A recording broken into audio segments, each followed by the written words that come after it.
Hey everyone, Davey here again with Fragrance Bros, bringing another quick unboxing. This time of this oldie right here, Givenchy's Pi. Now I have a full review of this. It is a very old review. I need to update the review, but you can go up here, little card up here. It takes you to the full review if you want to go see my thoughts there.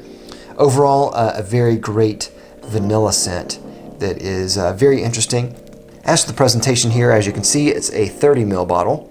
One of their smaller offerings, but of course they have it in 50 and 100 ml. Of course, before we start, knife of the day. Bring in my small Sabenza here.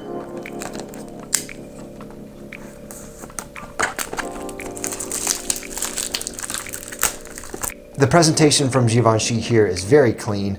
I love the design, the typography, it's really great. On the top here, there is a little Givenchy symbol here. I don't know if I can pick it up on the camera there. But it's really great. All right, so let's open it real fast. Instructions on how to open it. Okay. Small little 30 ml. It looks tiny, but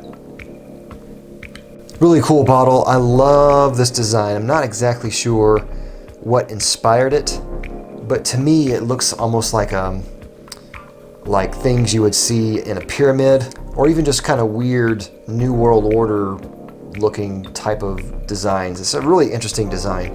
Of course, it has a little collar up here, and you just move it down, you can get to access to the sprayer there. Really great. Anyway, that is it for this unboxing. Thanks again for watching, guys. I'll see you next time. I'm Dave with the Fragrance Bros.